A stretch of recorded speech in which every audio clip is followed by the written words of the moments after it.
So today's episode is going to be about the metaverse. I'm going to explain what that is, how it works, the key companies involved, the positives and negatives of the technology, as well as the opportunities where I see that we can benefit from. So first of all, very simply, the metaverse is basically a collective term that encompasses virtual reality, augmented reality, and enhanced physical reality. There's a lot of companies that are sort of trying to, for example, Facebook is trying to coin the term metaverse almost as if it's their own thing, but really it's just the way that we call all those technologies together and then involve them into one.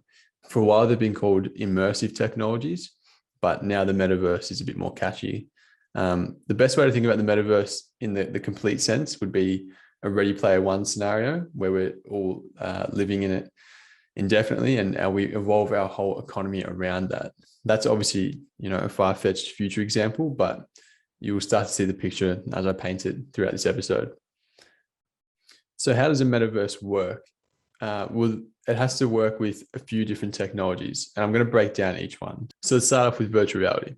So virtual reality can be defined by a computer-generated simulation of a 3D or 4D environment that can be interacted with. The key here that is it shuts out the physical world. So it's a completely simulated environment that isn't real. You know what I mean? Like, it's going to seem very real, but obviously nothing about that should be in your physical reality. So the best way to think about it is that you put on a set of goggles, like we've all tried with the roller coasters. You put the goggles on and everything you're seeing is simulated. None of that is real. Obviously, you're going to feel real sensations, but the key here is that the physical realm or world around you is shut out.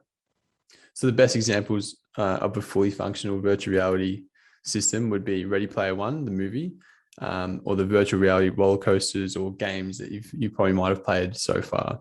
We're a little bit behind on this in terms of a Ready Player One sense, but you'll start to see that we're definitely heading towards that way.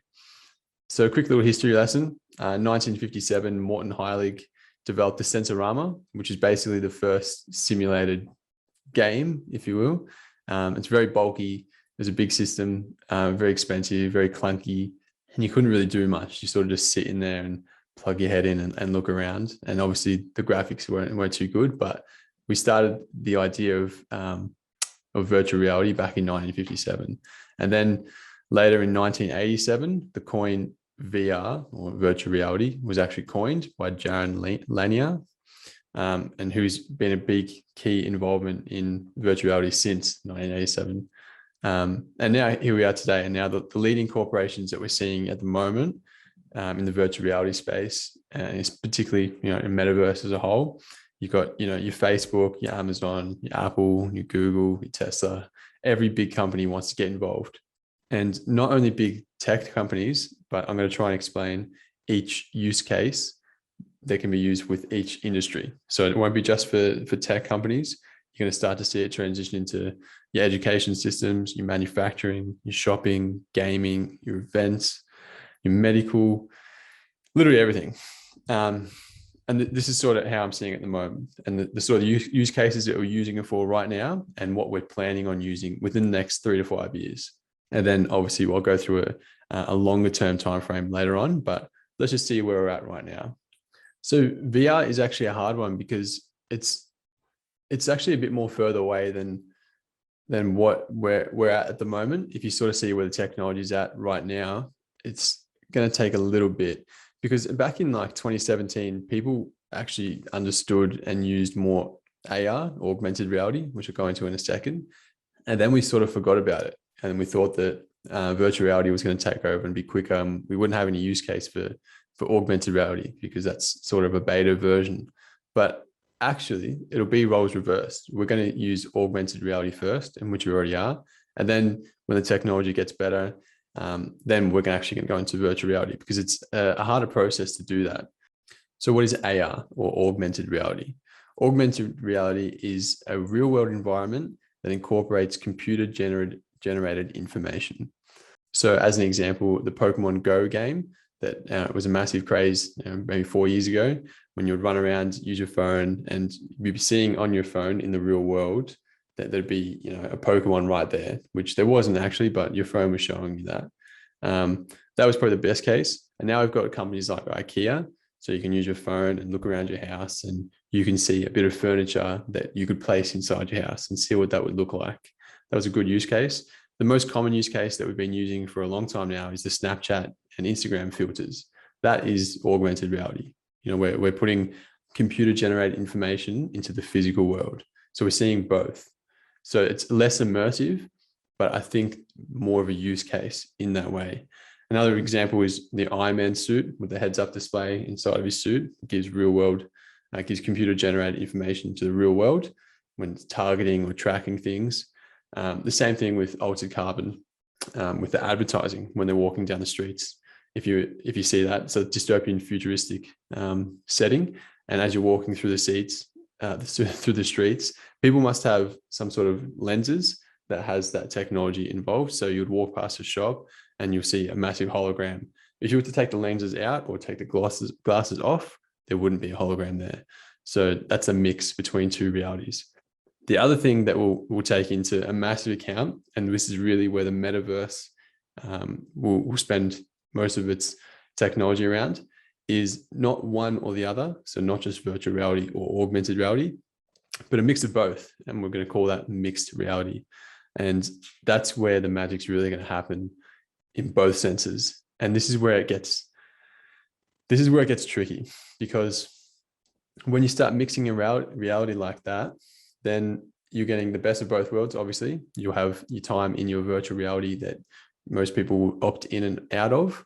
And then you're going to have your augmented reality, which is almost, in a sense, enhanced physical reality, because it will become to a time where we don't actually want just a normal physical reality without any technology, because it's so helpful to have it. So the key players and companies involved. Let's start with Facebook. So Facebook, we all know as a social media company, but in my own personal investing journey, I found this out just over a year ago with a company called Vection. The ASX ticker code is VR1. It's an Italian operated and owned company that's listed on the Australian Stock Exchange. And I don't know how I found out on Twitter somehow that Facebook was investing a lot of money into VR. And this was the only VR listed public company on the ASX. So I invested, and I didn't really know too much about it, but I followed along with their stories and their releases. And I started to realize that, holy shit, like Facebook's changing, but I was way behind the ball even a year ago, because they actually started this nearly 6 years ago, when they first started talking about their digital currency, Libra, and their metaverse. They had a different term for it though. And I didn't know that. I didn't know that since 2017, they only had 18,000 total employees. But at the moment, at the start of 2021, they had 58,604 employees, and 17% of the total employees are focusing solely on virtual reality. And that was pretty crazy to me, because 4 years ago, when they started employing everybody and spending billions on working in this space, for example, they spent $2 billion to acquire the Oculus Rift, the augmented reality and VR goggles. And that was a big thing, because I was sort of like, why is Facebook doing that? Well, they've actually made a massive shift to become the leaders in the metaverse space. And that's crazy, because they're not actually doing it through much of a use of their own company, which they are using a lot of the data to build this universe, but they're doing very strategically. So they're buying out companies and they're investing a lot in towards this, to more of a contracting it out and then becoming like a big monopoly. They're buying out companies and growing into their own resume. One of the other things that they're doing with the metaverse is they have a program called Horizon, which is a little bit goofy and a bit wacky. And Mark Zuckerberg did a presentation on it earlier this year, and it didn't seem very fun, but I'm starting to see where he's heading with this. And basically everybody's working from home, from a large majority of us.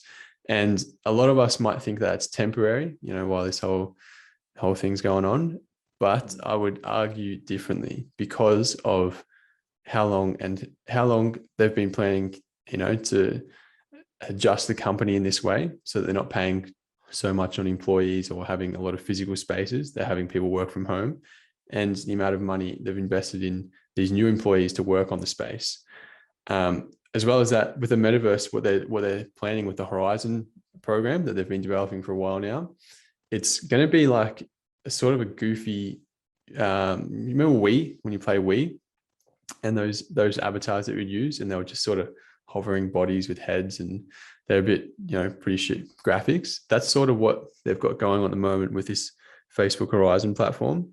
It's sort of like an educational platform where people can interact with each other. They'll start rolling out schooling programs for education, as well as like work meeting platforms, which it looks goofy, but I can start to see what they're trying to do with it. There's other companies that can do it better, and I'll show you in a second. But as well as that, Facebook released a digital currency called Libra. I think it was back in 2017, and it failed for a number of reasons. It failed because the market wasn't really trusting of Facebook, because obviously they had a fair bit of lawsuits going against them with their privacy leaking. So they were leaking a lot of their private data on us to advertisers, which we all know. And there was a big lawsuit about that. So when they released that currency, no one trusted putting their money to store it with Facebook. So Libra flopped. But since last year, they've revamped it, and they've called the new one, they've revamped Libra, and they've called it DM, the DM token. It's basically going to start off as a stable coin, which simply means that they're going to peg the value of each DM token to the US dollar. So whatever the US dollar is doing, DM will do the same thing, which obviously doesn't fluctuate too much, for example, like any Bitcoin, Ethereum, or any altcoins. So it only goes up and down by a very few small percentages, which makes it relatively safe to put your money in. You're not going to wake up and lose 30% of your money all of a sudden. And they also created their own digital wallet called Novi. And if you link DM and Novi together, the other way around, Novi and DM, it's Latin for new day, which is sort of a little segue from their former currency called Libra. And this is interesting because when you start to see what a digital wallet is and what a digital currency is, it's very interesting to see tech companies get involved in this space, because I thought for a while that stablecoins would only be for countries to release their own, digitalized version of their own currency, which is, to me, is just economically cheaper. I understand it. Like, it's expensive to move physical money and to store it around. So I get that, fair enough. But starting to see tech companies do it is really interesting, because it's it'll be very dystopian. I always link this back to Westworld, specifically Westworld season 3. And if you've watched that, everyone has their own banks. So there are no banks as a whole. Everyone has an individual bank. So in a sense, everyone has their own digital wallet, which is what we're starting to do right now. And that's what you can think of as your wallet. You can have multiple wallets with multiple coins and on multiple platforms or exchanges, right? And these coins is going to be, every company almost is going to have their own currency, which seems weird and it seems confusing, because, why don't we just use the one, and that makes more sense and I can understand the value better. But it's not going to work like that, because, for example, if I'm Facebook and I have a massive metaverse platform where people are living on virtually, and they're working, they're doing their schooling there, they're hanging out with friends, then I would also, that's my virtual world. You know what I mean? Like, I just created a virtual world. So I run that ecosystem. So I may as well have my own banks and my own currency within that. So that means I don't want any outsourced or outside influence anyway. So anytime that you're using, Facebook's Horizon platform, for work or education or to hang out with friends or for whatever you want to use it for, you're also going to use the DM token, and you will use the Novi wallet. And that it goes for any other partnerships they have with other people as well. So sort of what we're seeing at the moment with MetaMask and Trust Wallet, which are two popular wallets that you can use to buy and swap different coins. Every company is going to have their own wallet. Every company is going to have their own coin. So that's nothing new. Okay. That's sort of hard to get, but just understand that a lot of companies, you're going to see this more and more. So who else is involved in this space? Google is another big player in this space and a big investor in the space. They have a really interesting ad they put out, I think it was last year or the start of this year, called Google Mesh, which is pretty cool. It's a mix of both. So it's mixed reality. It's a mix of virtual reality and augmented reality, which creates enhanced physical reality, the metaverse as a whole, right? And basically they've got their own, they've got the Google Lens and they've got the Google Maps, which is their two sort of flagship metaverse projects, right? So the Google Lens is basically some pretty slick looking glasses that you'll put on for augmented reality, and you'll walk around your house, and they've got a mix of both, right? Because remember, augmented reality is that you're still in your physical space, but you're seeing things that are computer generated through the lenses, right? So this is a good thing because we don't feel like we're disconnected from reality. So we can walk around the house and we can, still see our kids playing, or we're still aware of our surroundings, but you're going to see a big hologram in the middle of the room, where this is where the simulated part comes in, the virtual reality, where another person can log in, on their Google lenses, and they can work on the hologram with you.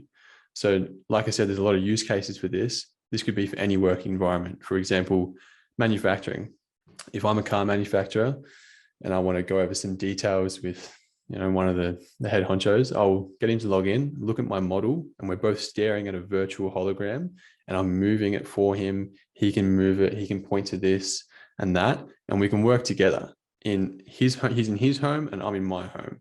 But we're looking at a simulated virtual reality, and it's a mix of both, right? So the Google Mesh platform they've got going on at the moment is a pretty cool idea. I'm actually a fan of that.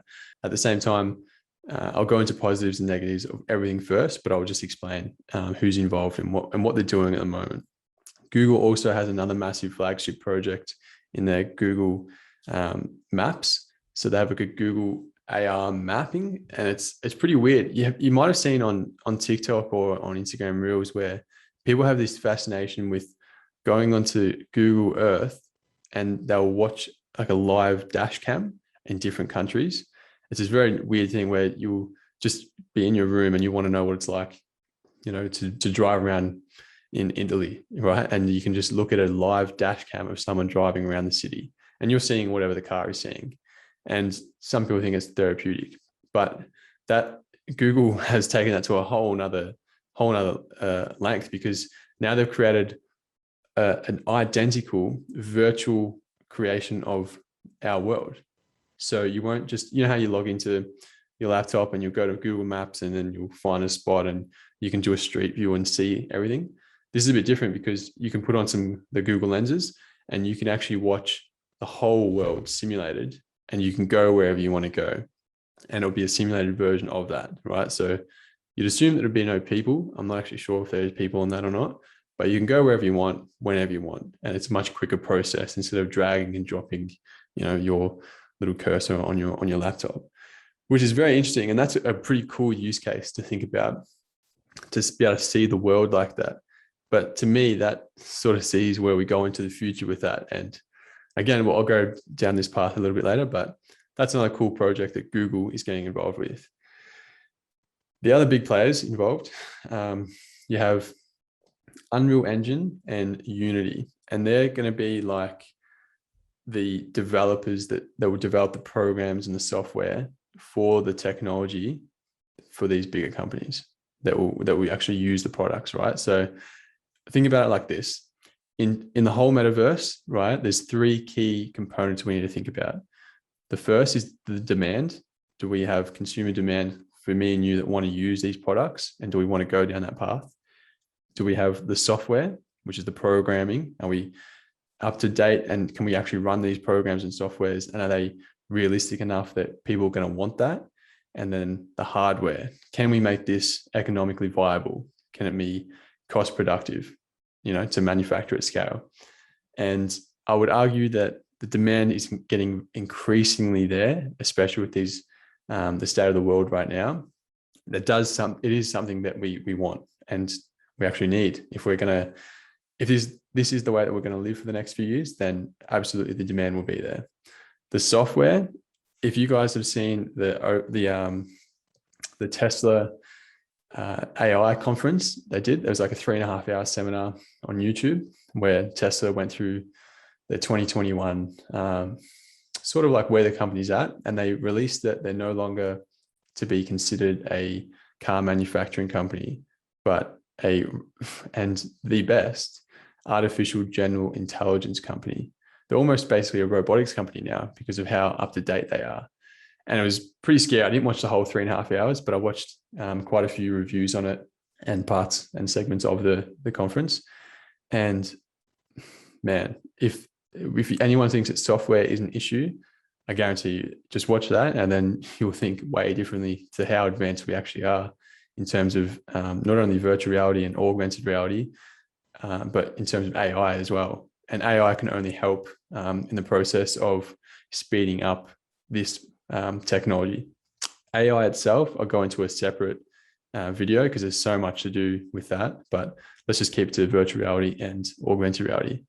But why is Tesla a big player in this space at the moment? Because since they've rolled out the Teslas and they've been driving around, I'll keep this very simple, but they've been doing like a real world mapping process that used AI, but in that mapping process, that's all been augmented reality, right? Because it's a physical reality and I'm adding computer information that's been generated into the physical reality, right? So it's not simulated, it's augmented, if that makes sense. And basically they're doing that with a heads up display and cameras that are driving through a physical reality. So that's how they're doing the mapping process. And that's been a big integral part to build, to make this better, to make this technology better. They had to do that, right? And that was with augmented reality. So they've not only been sort of like, piloting this program from like as an early adopter, but now they're going to be progressively more and more involved in the space and be leading the space in a way because of how well and for how long they've been doing it. And you got to think about it like this, because every Tesla that hits the road, then you're getting almost like another employee working for you that's going to do the mapping for you, right? So everyone that hits the road, it gets progressively better because there's more, employees driving around that are mapping things. And the more that those cars overlap with each other, the more, the tighter the bond of that, mapping becomes, because it's being confirmed so many times with people overlapping like that, which is very interesting. I won't go too much into that because it actually goes more into AI, but just know that Tesla is using augmented reality in the mapping process. So you can sort of think of Unreal Engine and Unity as the Androids and the iOS of programming. And anyone that's a gamer, you'll understand what Unreal Engine is and Unity is. They're the platforms that build most of the games that we play, like your Fortnites, your CODs, your Forzas, everything. Like any game we played, they're probably going to be stemmed off of those two developers right there. And the other thing that's interesting is that Unreal Engine is owned by Epic Games. So they've got a massive foothold in this whole industry. And like I said, there's a lot of industries that are going to be affected by this. And the big one that I think most people are excited for is going to be gaming. And it's where we're at the moment. Like we want to see just photorealistic games that we can play. Because at the moment, you look at half these VR games and they're trash. Like the graphics are just shit. Like you don't want to really play that. You don't want to spend too much time involved with that because it's just, I don't know, it feels better to put a controller in my hand and sit there and just play COD or whatever because it just looks better. But these other games, they're not quite there yet. You know what I mean? But it's very interesting to see the amount of money that's been spent in this industry, because you got to think about it like this: when you start involving AI into things like virtual reality and augmented reality, it gets the rate at which this grows is exponential. Like we don't just think like, oh, maybe 10, 15 years away, then we'll have something. I'm talking like tomorrow, something gets developed and then that 10, 15 years gets cut in a quarter right there. Like it's no longer 10 or 15 years, it's 2 years now. It can happen that quick. And that's sort of why I want to get this out there and just sort of explain where we're at, who's involved, so you can look out for these things yourself. The other two big players involved in the space, is Amazon and Apple. So Amazon has the Echo frames, which are these augmented reality glasses they've got. They're a bit bulky. I've watched a few reviews and they don't look too good, and not many people were very happy with them. Apple is developing their own AR glasses coming out soon. They were supposed to release last year, but State of the World changed that. So they'll probably release 2022 sometime. It's called AI Glass is the name they're going to be calling them. They should be listing for about $600 is what I've seen. Could be wrong on that.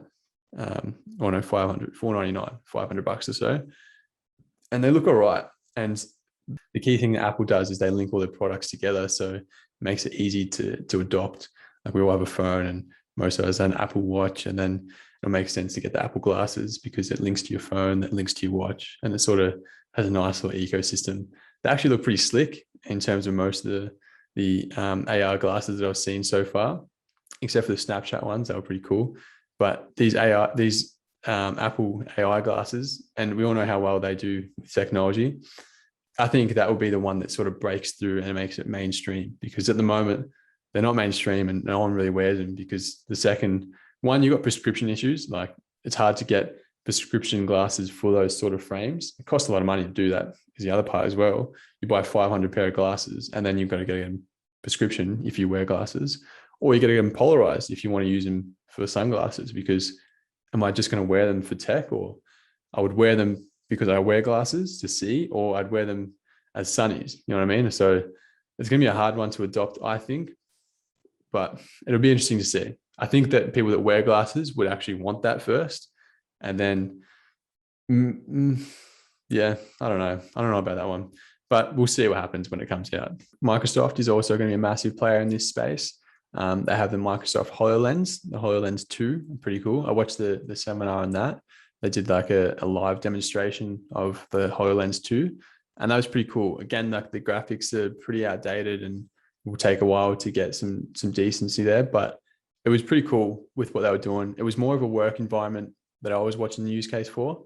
And they would stand there, put the HoloLens goggles on, and this was mixed reality, right? Because she's still aware of her physical reality, which is augmented with, computer generated input, but then she was also adding simulated things into that. So she would stand there and she would put out these holograms with her hands that only she can see because she's got the goggles, and she could drag and drop things with her hands, which is pretty cool because you could interact with it as well, which is where we're going to start heading. And this was mainly used for work environment. Like you could, the same thing with Google Mesh, Microsoft HoloLens is going to do that too. So you can introduce employees or workers or friends into your simulated environment, and they can interact with the augmented reality part of that, right? So they can interact with a hologram or that note or that project on that simulated whiteboard. They could do it together. And again, when you join to someone else's simulation or metaverse, you will appear as an avatar. And I think that's the key here that's going to link everything together. You won't join as me and my head and my body, and I'm standing there, because you'd have to have a massive camera that's looking at your whole body to do that. So that wouldn't really work. I think it's going to be easier technology-wise to just put an avatar in, because that's computer generated anyway. And it's going to protect our privacy in a way, and it'll be fun, and you're going to link NFTs and cryptocurrency to that. So that's a good little piece that will connect everything together, which I like. So they're the players. Pretty much every big tech company you can think of is involved in some way, shape, or form, or invested in some way, shape, or form. And you will start to see this in each industry, especially your workplace will be affected in a big way. We're already starting to see this with education. Like if you look at, for example, my younger brothers and sisters, they're going through high school and they haven't been at school for the last 2 years. They've been on their laptops. Okay, so a laptop isn't AR and it's not VR, but it will get to a point, especially with these metaverse technologies like Facebook, that it does become simulated. You know what I mean? So it won't be that I'm sitting on a Zoom chat and you're seeing my face and I'm seeing yours. It'll be that let's go onto a game, right? Sort of like Fortnite.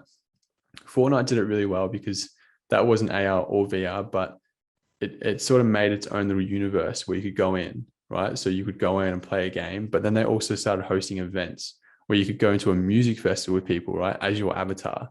The same thing will be true with education. Like you will have your own avatar and you're going to go into a classroom with your other friends' avatars that will look fun. Like you'll be able to buy with NFTs, right? And cryptocurrency.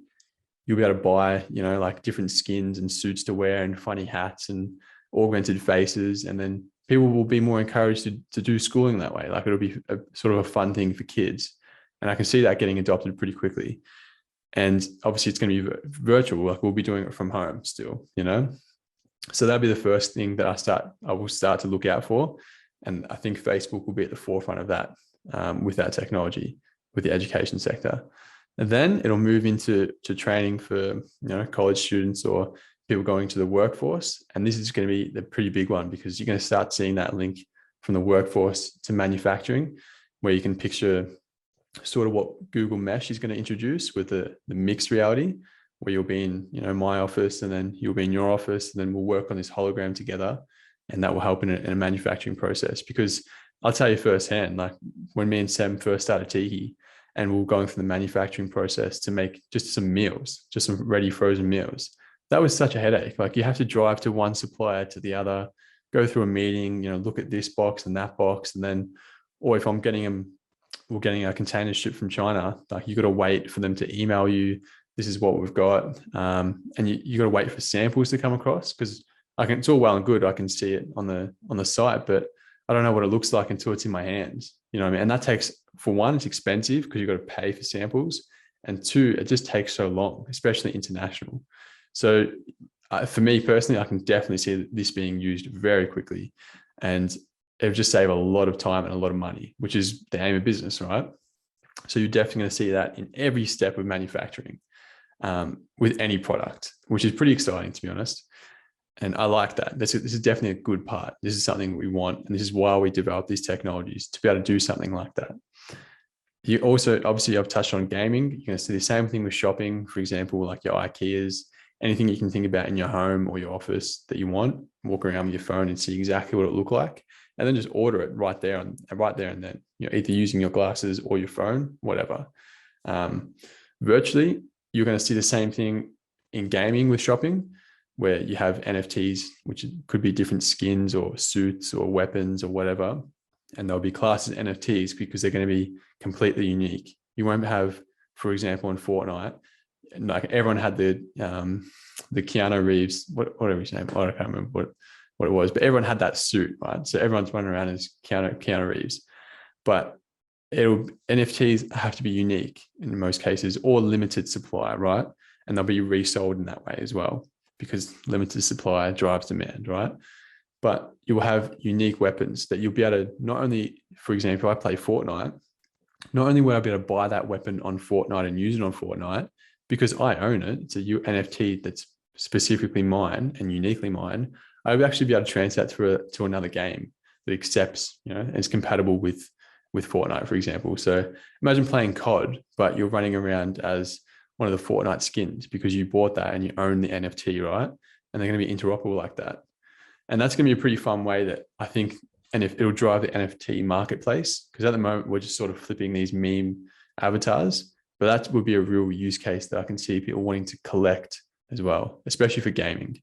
And to do that, because remember with Facebook's digital wallets and their digital tokens, they're going to be combined in that as well, right? So I wouldn't be surprised if Epic Games came out with their own digital wallet and their own digital coin. Actually, if you start seeing that, just remember where you heard that one first. But yeah, 100%. Epic Games will come out with their own one, their own coin and their own wallet, because it'll be interoperable on their platform, right? Because everyone's gonna have their own ecosystems. Each company is going to want to control their own ecosystem, right? Just like Facebook will try and control the social networking and education part of it. I think that Epic Games and a few big players like Ubisoft will try and dominate that space. And then you'll see the same thing happen with businesses. They'll adopt their own digital wallets for manufacturing or whatever. It's just going to be the way of the world, and it's going to it'll make less of a use for banks, but that's a separate conversation. So the same thing would be true for events as well. We're already starting to see these virtual concerts that we're doing on TVs usually. Like you'll do a virtual concert at home that, you know, one of your favorite musicians is playing in his home, or he maybe he's at a studio and you're going to buy a virtual ticket to watch it from your house. It'll get better because you won't be able to just do it at your house. Now they'll do it augmented, you know. I think they'll start with augmented first and then virtual. So do it augmented where you know, you maybe put on your Apple glasses or whatever ones they're going to use, they have partnerships with. You'll put them on and then you'll be able to see, you know, like Harry Styles is right there in your living room and he's playing right in front of you, or he's serenading you, you know what I mean? Like, and each musician, it'll be like a cameo. I promise you, each one will do their own like one-on-one private tour or private performance for you, and they'll sell it for a lot, and it will be sold on a blockchain as an NFT with their own currency. Guarantee it. So some other use cases that we'll start seeing in each industry. A big one will be the defense industry. And that's already such a massive business and such a need that we obviously have at the moment. One of the pretty cool things I've seen with the US Army that was testing these VR goggles, they have I'll play a clip of it if you're watching on YouTube. And they've basically got, with their night vision lens, they have this weird AR that they've connected to it where they can outline troops and vehicles the same way that you've probably seen in games like Halo, or when you shoot things and they respond to you, they usually have like a little outline.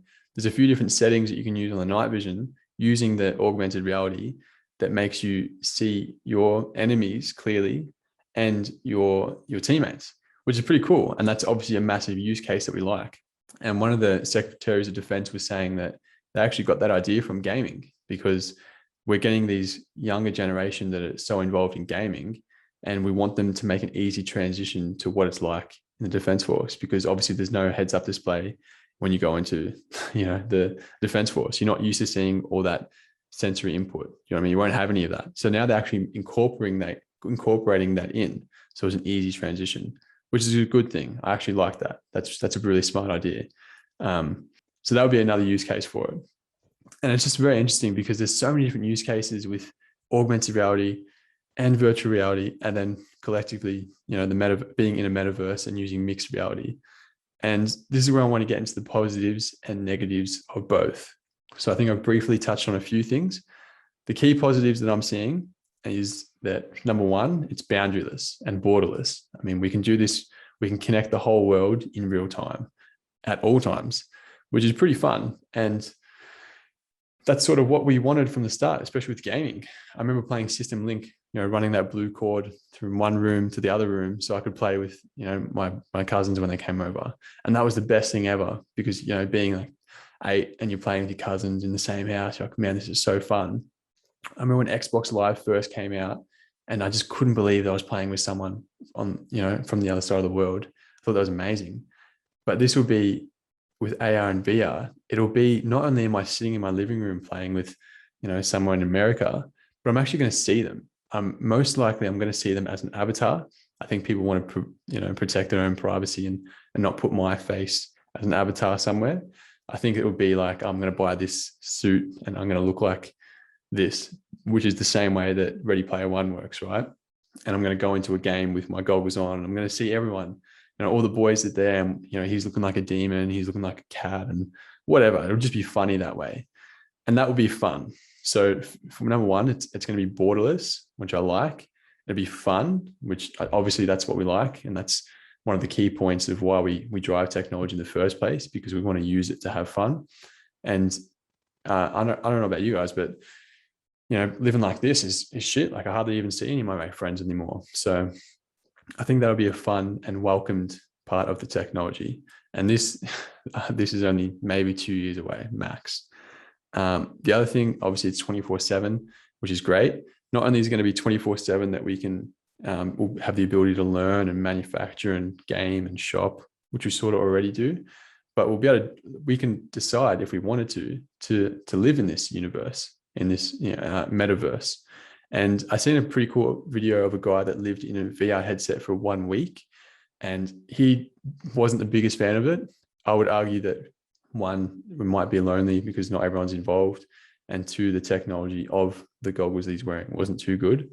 But it was very interesting to see that he did it pretty hardcore, where he actually only had a 5-second split time between taking off the goggles, and I think he changed it. He would change it to another goggle, but He would literally brush his teeth, sleep, go to the toilet, cook, eat food, wearing the goggles. He said that the craziest part was when you wear them to bed, you dream in the metaverse. And I couldn't wrap my head around that. He said he didn't like it, but he said that when he would dream as if he was still wearing the goggles and he was still walking in virtual reality. And that blew my mind. And that'll go into a few things later on, but that was interesting. The other thing is that it's obviously going to be convenient. We're all going to want to be able to do it because it's going to be cost effective, especially for businesses to be able to do this, because no one is going to have to buy a physical shop anymore. You know what I mean? Like, you don't have to. Why would you pay for employees to come to work and pay for, you know, you got to have a parking space for everybody to put their cars, and it's so expensive to run a business like that. And personally, I've never been a fan of brick and mortar stores. I've talked about this a few times. This is taking it to a whole new level. And we'll get into some negatives in a second, but positives, that's a great thing. I mean, if I personally own a business, the last thing I want is to have to buy and pay for the rent of the store and pay for products in the store and pay my employees all their benefits. And I'm trying to make money here and cut costs. You know, I don't like that business model. And I can see it from a lot of these business models like Amazon. They've actually gone a different route, which is a little bit off topic, but they want that. Every business wants that. They want it to be as simple as, I'm going to have a data collection center to host all the computers that will run and host the servers for virtual reality or for the metaverse. And then that's the only thing they got to pay for. Like, I don't have to pay for you to come to work. You're going to be at your own house. You know what I mean? Like, I don't have to pay for nothing. So they're definitely going to love that. And that's a positive for sure. Economically, a positive. Now, the negatives that I can see with when the metaverse becomes so ingrained into us, right? Because the metaverse is just augmented reality and virtual reality that's going to integrate into everything that we do. And here's the trick here. Personally, I believe that once we do this, and this is why I think it's been taking a fair bit of time so that we can really nail it, because the trick here is that once it happens and we start adopting it, we won't go back. Like, we will not go back. We will absolutely be doing it forever, and it will get exponentially more ingrained from there. So if you think about it now, for example, working from home, you know, and that's all right. We're spending a lot of time in a physical world, right? We're not really distracting ourselves too much with anything augmented or virtual.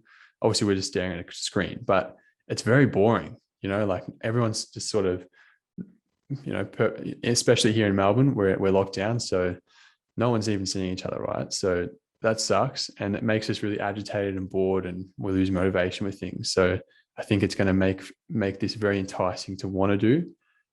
But that's the trick here, is that you won't go back. I don't see us going back from this, because it'll become like, and why is that a negative thing? Why is it a negative thing that we all get addicted to this and we all do it? Well, it's a negative because very slowly but surely, we'll start to forget about the physical world. And there's a good book that we talk about a lot, which inspired the Play One podcast, called The Game is Life. And in that, it's an 8-part book series, but you'll see in that it got to a point where we stopped caring and nurturing the world because we weren't living in it anymore. We weren't living in a physical reality anymore. We're living in a virtual one. We spent all our time there. So you start to see things just die off around you. Like, you'll start seeing empty streets and empty businesses and abandoned shops, and you'll see homelessness go up because no one's going to be working anymore. Everyone wants to live in this virtual world, and we'll get to a point where we're so addicted that that's all we want to do. Like, why would I care about anything else if I can live such a fantastic life as an avatar? You know, like, I can be a dragon if I wanted. I can live like a dragon, you know, and I wouldn't know any difference if I stayed there long enough. And that is a negative to me, because I care about this, and I care about a natural world. I like it. And I don't want us to forget that, because for whatever reason, like, we think that we're not primal anymore.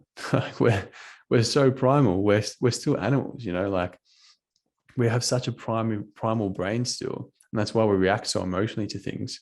And it's crazy to think that we're adopting a technology that's so far advanced, even though we have such an unadvanced brain. Like, we have a primal brain, and a surreal technology that we're tricking our primal brains with.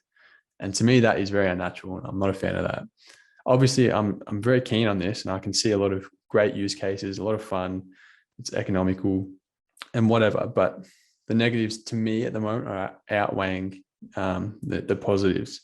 A few other negatives that you're going to start seeing, and I mentioned this on my Instagram the other day. When I tried to tell people that privacy is going to be a massive issue, especially in this space with the metaverse. And there's a lot of dangers that come with when you start giving away your privacy. And I know that we've been doing it for the last few years, especially with advertisers, with Facebook. And we think that that's the only thing it's being used for. I can guarantee you, we're not just giving away our privacy for advertisers. It goes way deeper than that. And I shared 2 examples of what happens when you give away your privacy. One of The Last Days, which is a documentary on the Hungarian Jews in 1945, a few Holocaust survivors.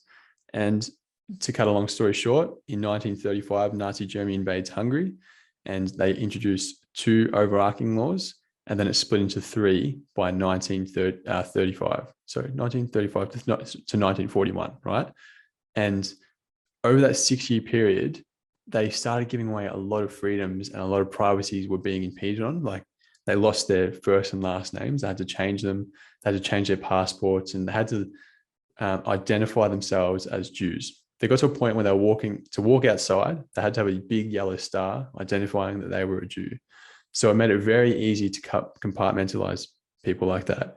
By 1944, obviously we're not having in the concentration camps. And I'm saying that made it very easy because of this 6-year privacy that they were just giving out for 6 years. And they keep saying yes. And one of them, 2 of them were quoted saying, "How is it that we didn't do something? We didn't run away. We didn't hide." Well, things didn't happen at once.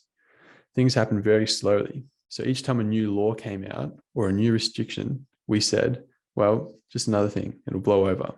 When we had to start wearing the yellow star to be outside, then we started to worry. But I'm saying that they started worrying after 6 years of giving up their privacy, and then only 3 years later, concentration camps. And that's obviously a very severe and worst case scenario, but I'm just saying this is very possible. I gave another example with communist China and their social scoring credit systems, which is pretty crazy, and you should look up yourself. That's a completely new episode. But what I'm saying is that we have to be very careful with the amount of privacy that we're giving away for these tech companies, especially, to be able to implement this technology. So for example, if we want to use the metaverse and we want to use these, the Facebook Horizon platform, which will be it'll be so much fun for sure. And it's going to help us with education and networking and to be social. I can guarantee that along the way, to be able to do that, we're going to have to give up a lot of identity. We might even have to give 100 points of ID to Facebook, like our driver's license and passport, just to be verified on the platform in a virtual world. Because obviously a massive problem that will happen with a virtual world is you're going to have disguises, and fraud is going to be very apparent. Like if everyone's wearing skin suits and, dressed as all sorts of things that no one can be identified, then I would assume that each tech company and even government is going to want that form of ID for you to be able to use that, which does make sense. Okay, I understand that. But that's a big problem because it's a very fine line with how much you give up. Because remember, once you give it up once, they've got it forever. You know what I mean? Like you can't change your mind after that. And I can guarantee, even if they said they got rid of it, they didn't. They never did. And that is just a very careful decision I think people have to make. But I think when this technology comes out, people will just fall over themselves to do it. They won't even care. You know what I mean? And I want to get this out there now before that happens, so you can make a very careful and informed decision of who you're giving it to and how much you're giving up. The other thing is, so I spoke about the negatives of a physical world and a natural world. I don't like the fact that we're becoming less natural. We're becoming very unnatural. I don't like the privacy that we're going to have to give up along the way to have this happen. And the other big thing is that there's going to be a big sense of manipulation. And this actually ties more into the AI and machine learning side of things, which I will go into another episode because I think it's a complete topic of its own. But if you sort of see the way that we use social media at the moment, we all get very, very persuaded into thinking a certain way or to believing a certain thing. And we all know that, like we all sort of use filters because we think it makes us look better and everyone else is doing it. And now I need to do it because, my post doesn't get enough traction if I don't do it. And that makes us do things that we wouldn't normally do. So I think that's manipulation when we're doing it out of our own free will. Like we did it. Well, obviously it's our choice to do it, but we will manipulate into thinking that's what the norm is. Like you can't post a photo without editing it or putting a filter on or whatever, or lying in some way. You know what I mean? Like, and I think that will become more apparent with using these sort of technologies, because it'll just give you a warped sense of what it really means to be here and to do this. It'll give you a warped sense of what's right and wrong and what you should be using the technology for, because everyone's going to have their own use case for it. Like even me explaining to you what will happen with these big companies that will get involved and offer you these products for augmented reality and virtual reality and then mixed reality, right? You yourself could think of, your own use case that you're excited about. Maybe you're excited for the gaming side of it because the games will be fun and you can't wait to play them and see how real they feel. Or maybe you're really excited to educate yourself 24/7 in such a realistic way where you can look at a human brain right in front of you and dissect it in front of you without having to smell, like back in high school when we had to dissect a rat, you'll be able to go through a virtual brain right in front of you and learn everything there is to know. And for me, I'm actually pretty excited about that stuff. Like that'll be pretty cool. And, maybe whatever it is that you're excited about, you've already got your own sort of depiction of that in your head. But you got to think that there's 8 billion of us and we've all got our own ideas for what we're going to do with this. It'll be very, especially for the first couple of years when we start entering it more and more. Like when any technology is first released, there's a lot of loopholes and you got to be really careful not to be the first adopter. Sort of what happened with, the PlayStation 5s and the new Xboxes that came out this year or late last year. Like they had so many bugs in the first batch that were released and it was almost a waste to spend that much money on them. You know what I mean? And it's sort of like, well, why don't you just wait and you would have got a better one for cheaper, And this is going to be the same thing with that, but in a different sense, because not only, could you spend less and have a better experience if you waited a bit longer, but who knows what privacy you had to give up for the first lot, and who knows if there's side effects. Because I did see an article with Facebook with the Oculus VRs they were testing. 2 of the wearers that were testing it had some sort of eye problems from malfunction of the VR. Because you got to think, like with these VR, it'll start with, we're putting goggles over our face. They're going to be strapped to our head. So you got like, who knows what happens when you put a screen that close to your eyes. It's already bad enough with a phone right in front of our face. I don't know what happened. I don't know if it was a spark or something flung out and hit the person's eye. But anyway, like there's little things like that can happen. And then, of course, you've got the early adoption into a technology where fraud and scams will be apparent. And that's such a hard thing to navigate, especially when it's first out there. Because when we first release a technology with anything, what happens and what are we doing? We're testing it. It's a beta test, really. Same thing that happened with all the first lot of Teslas that came out on the road. They were just betas. And they were betas for a lot of things. One, to see how people liked it, to see if the technology worked, and to do the mapping for them. So they actually almost recruited and built their own employees to do mapping. And if you watch the Tesla AI seminar, you understand what I'm saying there. So you got to think that with any technology that first gets released, it's probably a beta. So they're probably testing how you're responding to it. So I'd be very careful to jump right in. That wouldn't be the smartest idea, I think. Now that you know a little about what the metaverse is, how it's connected to virtual reality, augmented reality, which creates enhanced physical reality. And when we're mixing them together, we have a mixed reality. When we mix augmented reality and virtual reality, right? And the different use cases for each industry, the players that are involved, mainly big tech companies, as well as governments, of course, and some key things to sort of look out for in each industry. And that will get your mind thinking about quite a few things in the first place, right? But here's where I see the opportunities. And this is probably what most of you are even listening for in the first place. Like you want to know how can I make money off of all this? Because it's going to happen whether we like it or not. I'm pretty sure on that. And if it's going to happen, I want to find a way that I can benefit from it, especially in the early stages when it's going to be adopted by mainstream, right? Because remember, when anything's introduced, it's very beta and there's a lot of loopholes that you can get yourself involved in a good and bad way.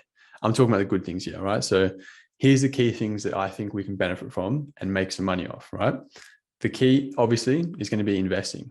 That's the number one thing that I'm looking at, and the number one thing that I think most people will look at. So you can obviously invest in the tech startups or any companies that are involved in any way. You can buy the shares of the companies, obviously sell them or hold them for an extended period of time. I did a video of how you can buy any cryptocurrency, and I also explained in another episode how you can register to a stock exchange and buy shares. It's not a hard process at all. And if you need help, just ask me and I'll show you. And here's the key when you're doing this. Again, this is not investment advice. This is just something that I've learned from investors. One of the things I learned when we had a trade war with China, and there was a big struggle with the rare earth supply, like your clay and your sand and all that sort of shit, because they produce most of it and they export it, and we couldn't get that, right? So if there's a decrease in supply and there's an increase in demand, price goes up, right? And when we started having these trade wars, one of the investors I was talking to, he said that he knew that was going to be a massive impact on us because we need that. Like, we need that to manufacture. So he realized, he's seen that opportunity, which is what I'm seeing now. And he said that, okay, why do we need rare earth supplies? What do they do? Well, we build buildings with them mainly. So, okay, what do you need to build a building? And then he looked at the mining companies that would produce the rare earth materials in the first place. So you can reverse engineer the process, right? So think about a VR goggles. What do I need to build VR goggles? Well, there's a good chance they're going to be made out of metal to make the chips, and maybe the plastic coverings will probably be plastic, but the chips itself, that's metal, and that's where mining companies come into it, right? So I would look at who's producing copper. It's going to be some copper shit in there, or who's producing whatever, and then I would invest in the key mining companies. They're going to be supplying these tech companies to build their hardware, right? Because remember, I talked about hardware, software, and demand. Demand's a hard one to invest in, but the hardware and software is pretty easy. So you can look at the tech companies that are developing the software and then they're selling them. So look at Facebook. They're obviously buying and they're incorporating companies within their ecosystem, right? Because don't reinvent the wheel, just buy a wheel. You know what I mean? And you'll see that with a lot of companies that do that. So, for example, that VR one that I looked at, they're not actually manufacturing. They were supplying, and they have a big supply network, which is why I got involved, because they have different contracts with suppliers that ship these products, right? So think about the whole supply chain when you're looking at the products itself. Who's making them, who's shipping them, who's buying and selling them, who's distributing them, whatever, right? So think about that ecosystem and make a choice from there. Again, not investment advice. And the other thing is that, because remember, a metaverse is going to encompass blockchain, NFTs, and crypto, because that's how the sale is going to be made, right? We won't use any dollars on a virtual world. That doesn't make sense, right? So remember that there's going to have digital wallets and digital tokens. Okay. So you have to think about what are the ecosystems and blockchains going to run on, because there's some big blockchains already. Because remember, you don't reinvent the wheel. You just buy or adapt into the wheel. You plug into it, right? So think about the blockchains that offer this sort of technology right now, and something that you would imagine we would incorporate into in the next 2 to 3 years, right? And I'm not going to make any suggestions, but I'm just saying, think about that. And then you would obviously buy that crypto and you would hold it and you'd wait until it plays out, until the way you've seen it or whatever, you sell it when you want to sell it. But think about that, right? So think about the stocks for the companies and think about the crypto, okay? The next two things would be take advantage of the glitch opportunities. Now, a glitch opportunity is the loopholes that I was talking about when you beta test a product or a service. So, for example, what's happening at the moment with these NFTs, the flipping of these meme avatars, that's a glitch, because that won't be around for much longer. I guarantee it. The way that we're flipping these virtual pet rocks and Bored Apes and crypto punks, I guarantee this is a phase for the next few months, because we're in a bull market. That will fade. So this is a glitch opportunity, right? You would obviously get involved now and buy a few and flip them, and you wouldn't want to be left holding the bag when the music stops, right? So look for something like that when the technology is involved, is brought into fruition, right? There's also the same thing with the shit coins that came out in April this year, if you know anything about that. But when a technology is first released, there's always a little loophole that you can benefit from. And who knows what that would be, but just keep an eye out for that. The other thing that is probably the one you weren't expecting, but the one that you actually probably should be paying the most attention to, and that's definitely where I'm paying my most attention, is to operate or direct your time and energy around working or educating yourself on this topic, because it's going to be like when this does happen, it'll change everything in every sector, in every industry. Your industry, what you're doing right now for work, I guarantee you will be changed in some way, shape, or form by the metaverse. So if you know that's going to happen, then educate yourself around it, or at least look for a way that you can upskill so that you can start making, you can work for that, right? So for example, we're all working from home at some degree, most of us, right? You would obviously look for work that you can do online, that you can work on your laptop to earn money, because it just makes sense. If your business has been shut down, like, you got to earn money, so you would do it from your laptop. Same thing will be true for for the metaverse. I don't know what it will be. It could be that you're hosting, virtual parties for people, or you're maybe a teacher in a metaverse. It will be new jobs for sure, but at the same time, it's mainly going to be your industry that's evolved into something else. And we have to adapt to change, right? So don't get too like, oh shit, I don't want this to happen, and I don't want to have to upskill myself. I like what I'm doing and I don't want to change. Well, you either keep up or you get left behind, and that's just the way it goes. So I would definitely encourage that you either start looking into it now, so you can sort of guess or make a good decision about where your workplace will head, or educate yourself. And if you educate yourself, you can make a better decision, right? Because I'm looking at investment opportunities, and I'm starting to see more and more as I see these pieces align, and what companies are pushing who's winning the metaverse race. Because obviously I like investing in stocks and crypto, and I can see that. I can see which companies are doing what, and I can read their reports and see who's partnering with what company. And to me, that's the way I like to do it. But at the same time, something I really want to get into is to learn coding. Like, I want to be able to read coding, and I can't do that right now. But I think if I can do that, I can understand blockchains better, so I can understand crypto, and I can understand the way that companies are formed, and the way that we're going to be, like, what the platform, I can be able to read the language of the platform that we'll be living in, because it will get to a point where it's like that, right? So that's something that I want to do. I want to educate myself to read code. I don't know how that will help me just yet, but something that I want to do, right? So not only could you educate yourself to read code, but you could educate yourself just on the awareness of it, so you can better prepare. Or you could educate yourself to make yourself an education channel, or have some fun, like make a YouTube channel about it and you talk about it, sort of what this is. But this podcast is a little bit different, but there's so much opportunities from a new change like this. And because I am personally pessimistic towards this, I don't actually like that we're doing all this.